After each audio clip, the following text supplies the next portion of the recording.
حريم وقبونا عبانا في قودن فينا لك وطيك سلامات دك عبيتي خمي وعيلاتكم خمي مسيحاتكم ببزلهم مساعات ببزلهم هاجرات على ملء زلهم هزات تجراي هزات إرترا سلامتاي يبصحهم كلكم على ملء زلهم دقفت الصمدو دليت سلام إلى خجمرو ترفي بزح حدشتي معالتات يلن أبز ساعات زيو تي قيدتات حصر زبالي فإنت لو أبديت المهابية وتزله خمت المداي معلتاوي أبديت المهابية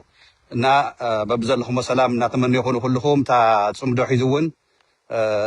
أزياني سرعات بلصقنا خمون دقفتي ناي سرعات بلصقنا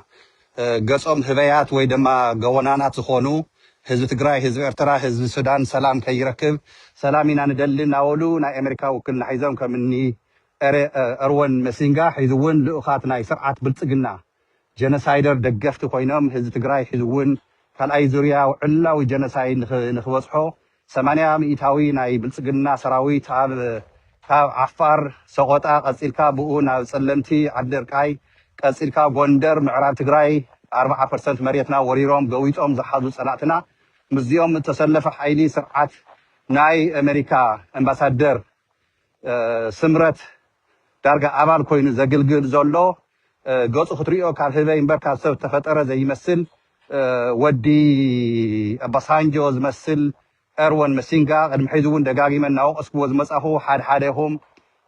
خمزيلو بيلو إيون ميكي نطور زينا بقات عرفوا أيون أروان مسينجا ناولو خمني على سلمون كمني داويد كبدة زفكروا دناقور ناي حق أمريكا خم أي مبت ناي أمريكاويان زيجا خمينا زي يردهم دناقور حيزون دقيمة خنقركم هاي زكاير زلوا سرعات بنتقلنا ناي متعرشة إلا مخان سلاز فلت إيه شانيق عطو حيزي تسقع نعم أمريكا تسقع نعم حاشي زبحال مسالتات فولتيهم مبزحتهم تجاروان سلازين إحنا تجارن إرتاويانا مستلام كوينا بحادث المتتلنا سودان وون حيزي ملوء بملوء ناي منجز السودان أواج أوج زلوا ناي عرسيف حيلي ناي بتسقنا دقفتي زي مالك خامون ناي أمارات حيلتات خدم ساس أواج أو السودان تخايد له بي ناي منجستي السودان منجز السودان أو ساعات زي البرهان زي مرح زلوا سراويت السودان كمون منجستاوي زي تحاور زلوا البرهاني عبيت عواتات نتحفظ قنيو حيزي ناي ميج الرشا نتناي عرسيف حيلي يقدقات سلو زلوا قلقليو قميش الناتخدنين أفتناي بيشانقول محبرسب تحاويسو سلاما مسيلو خكايد حسولو قلقليو خاني اي ايد زهابي ايد النهابي اتي ايد زهبزولو خاني السودان بوحلل زخونة مقدينا تقبلت خيج عنانق نتناي عرسف انا ناي بلصقنا سراويت بصبوق ياتتا قد زلا مالتيو برايت هاي خندو سماي ناي سراويت سودان درونات زمناوي درونات عاتيها ناي بلصقنا ونحمششت 15 درونات ناي بلصقنا اسكاب حيزي بناي منجستي ويدما سراويت سودان تحمششن يركبها مالتيو سو زيات عقم زي بلوم ناي امرت يا حنتي دغافيت هاجر كوينا قريا زلاني سرعت بلصقنا اوزي جن صقع زبل زغبر زلو نايتي ناي اروان مسينغا سرعت حازيلنا نحنا خنقالسو ግዴታና እዩ ዜጋታትና አሜሪካ ዝኾንና ተጋሩ ትግራይ ተወለቲ ወይ ደማ ተጋሩ ዝኾንና ኣብ አሜሪካ ዘለና ንሰነተራት ንካንግረሳት ኣብ አሜሪካ ናይ እርወን መሲንጋ ካይዳ ልኡኽ ናይ ስርዓት ብልጽግና ናይ ስምረት ናይ ንጌታቸው ሓተላ ኮይኑ ንትግራይ ሒዝውን ካልኣይ ዙርያ ጀነሳይ ንፍጽም ዝሰርሕ ዘሎ ሰራሕተኛ ይንበር ናይ አሜሪካ አምባሳደር ኮይኑ ናይ አሜሪካ ኣየግልግልን ዘሎ እናበልና ክንቃለሶ ክንክእል ኣለና ናይኒ ኣሉላ ሰሎሞን ደናቁር ናይኒ ዳዊት ከበደ أوعر نايزي أحتهم دنقرنا وصيام سلازة عفرو زمسو وقداي كم زي لا تريقوا لهم نبتسقنا ذا آمني نتقرأي ذا حادي مجرشو تسعاري دكام ما زخوانا مخانو كيتسوس خيتر السعو كانت هون اللو يكونا سو زي أتم حاويس كاب بمولهم والحانت نقر زمسو وقداي يلان سو أبتقرأي قنت تصبقنا تحيزي قدم حيزي دقاقي مي أم حوار ميديا تزاري ولد نوركو جنرال في الصحة مانجوس كلتا سلطان حيزو كقصل أي خئلن إلى تزارك وزروانيو نمنتهاي أبتقرأي معات خئلاتات معات سماياتات النيون أيو سلازيو سرعة ناي تقرأي ملو بملو حلافنة وسيدو نامر حند حلوي አዛዝ ሰራዊት ትግራይ እንደገና ካልአይ ስራሕ አሸኪሞ እዚሁ ሽርሒ ናይ ጀነራል ታደሰ ወረደ የምናልባት ካፍታ ናይ ግዚያው ምሕዳር መንግስትነት እንድሕር ወዲቀ ወይ ለሓዲረ ተመሊሳ ንሳታ ቦታይ ክሕዛ ኢሉ ሓሲብዎ ዝነበረ ሽርሒ እዩ ኒ ጀነራል ፍሳሕ ማንጁስ ንግዚኡ አዛዝ ሰራዊት ትግራይ ሓዛ ጸጥታ ናይ ትግራይ ጸጥታ ቢሮ እናመርሕ እንዳሃለወስ እንደገና አዛዝ ሰራዊት ትግራይ ብስሉስ ከምዚያት ነገር ተገይሩ ዘይፈልጥ ነገር እዩ ምክንያቱ ሕፅረት እንተሊእኳ ፀገም እንተሊእኳ ክልተ ስራሕ ንሓደ ሰብ መዲካ ትህብ እምበር መዓት ሰብ ሞያታት እንዳሃለው ኤኒዌይ ክሕፅረልኩም እቲ ወግዒ ኣብ ሰዓት እዚዩ ተወልደ ብርሃን ናይ ጸጥታ ትግራይ እቲ ናይ ጀነራል ፍሳሕ ማንጁስ ቦታ ዝነበረ ተዋሂብዎ ኣሎ ስለዚሁ ኣብ ትግራይ ውሕስ ዝኾነ ናይ ጸጥታት ጉዳይ ብናይ ተወልደ ብርሃን ቦታ ብናይ ፍሳሕ ማንጁስ ቦታ ዝነበረ ተተኪየሉ ብተወልደ ብርሃን እታ ናይ አዛዝ ሰራዊት ትግራይ ከዓ ነይአይ ከምቲ ንሰምዖ ዘለና ማለት እዩ መንግስታዊ ኢፋ ሙሉእ ክኸውን እውን ተስፋ ንገብር ምክንያቱ ህዝቢ ትግራይ ክፈልጦ መብት ኣለዎ ሒዚ ስሩዕ መንግስቲ ትግራይ ስለ ዝኒሄና ጀነራል ፍሳሕ ማንጁስ ኣብ ሰዓት እዚዩ ያው ናይ አዛዝ ሰራዊት ትግራይ ንግዚኡ እዩ ነይሩ ሒዚ ግን ከምቲ ስኒ ሓበሬታታት መንግስቲ ትግራይ ብዕላዊ ስሩዕ ንክገብሮ ያው ይዳለሎ ክነግሩና ይኮን እዮም ኣብዚ ቀረባ ግዜ ብሓፂሩ እዚ ፅቡቅ እዩ ናነፀረ ዝኸድ ዘሎ እቲ ጉዳይ ማለት እዩ ናነፀረ ፅቡቅ ነገራት እዩ ዝካየድ ዘሎ ተሎ ኢልና ምምዕራያት ስለ ዘድልየና ምክንያቱ ፀላኢ ኣብ ቀረባ ግዜ ንትግራይ ካኣቱ እየ ክትኩስ እየ ከምዚ እየ እናበለ ብድሮናት የሻማቀቕ ኣሎ ካሊእ በቃ ኣፅዋራት ሂዚ የምፅእ ኣሎ ንሕና ኣፅዋራት እንታይ ከመይ ጌርካ እዩ ዝማረኽ ኣፅዋራት ከመይ ጌርካ እዩ ናብ ተጋሩ ዝመፅእ ንፈልጦ ኢና ምድላዋት ግን ብኩሉ ነገር ከድልየና እዩ ስለዚሁ እቲ ናይ አዛዝ ሰራዊት ትግራይ ተመዓራሪ ኣሎ ናይ ጸጥታ ትግራይ መራርሓ ተመዓራሪ ኣሎ እዚ ክልቲኡ ቦታ ሒዚ ንጹር ኮይኑልና ኣሎ ማለት እዩ እዚ ተሪፍና ዘሎ ትግራይ ውሽጢ ናይ ሰንትራል ኢንተሊጀንስ ናይ ስለያ ወታደራዊ ኣመራርሓ ናይ ተወልደ ዕንብብ ቦታ ዝነበረ ብዕላዊ ሒዚ ተመዲዩ ብመንግስቲ ዝሓዞ ሰብ የለን እዚኣትካን መንግስትና የመዓራር ኣሎ ኣብቲ ቀረባ ግዜ ያው ተመዓራሪዩ ምስተቐመጠ ሰብ ወይ ድማ ምስተሓረ ምስተሸመ በቲ ናይ ወታደራዊ ኢንተሊጀንስ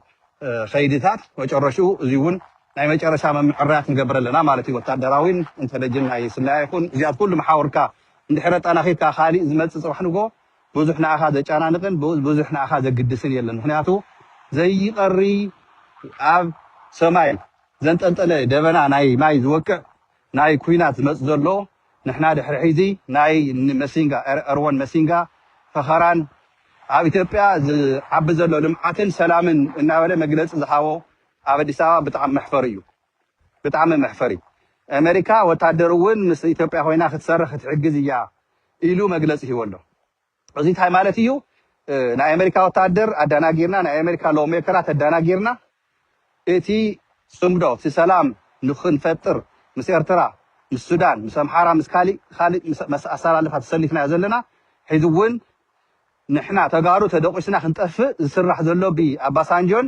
ብኤርወን መሲንጋ በተለይ መሲንጋ ዝሰርሑ ዘሎ ስራሕቲ ኣብ ሰዓት እዚዩ ናይ ኣሜሪካ ወታደር ንስርዓት ብልፅግና ኮይና ንክትሰርሕ ናይ ኣሜሪካ ወታደር ናብ ዘይእቶ ክትኣቱ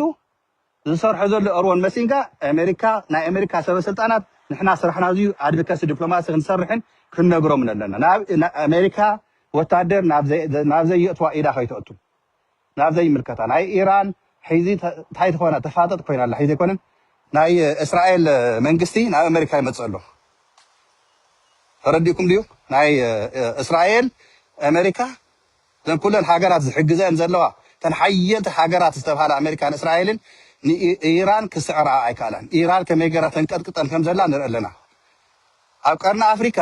ኣሜሪካ ኢዳ እትያ ናብ ወታደራዊ ዝኾነ ምንቅስቃስ ምግባር ማለት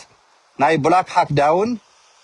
93 ብፈረንጂ ተስታውሱ ኢኹም ኣብ ሶማልያ እንታይ ኣጋጢሙ ኣሜሪካ ኣብ ሶማልያ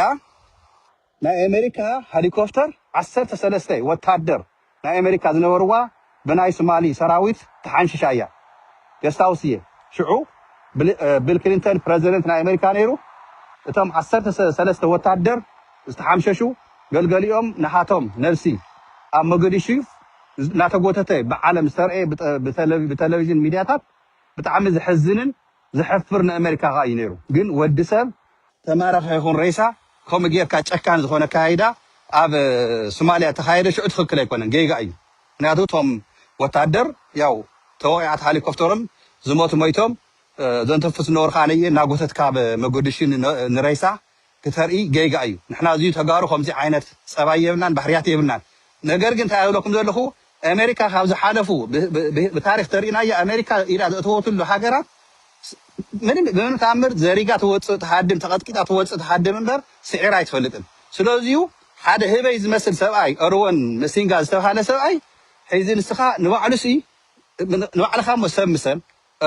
መሲንጋ ኣምባሳደር መሲንጋ ሲ ንባዕልኻ ሰብ ምሰል ንባዕልኻ ዲፕሎማት ኮይንካ ስራሕ ናይ ዲፕሎማት ስራሕ ናይ ፖለቲካ ስራሕ ኣይኮነን ተጎዝጉዝካ ኣብ ስርዓት ብልፅግና ንባዕልኻ ንውልቀ ፅባሕ ንጎ ካብ ዶናልድ ትራምፕ ምስ ኣባራረካ ካብቲ ሒዝካ ዝናይካ ስልጣን ኣብ ኢትዮጵያ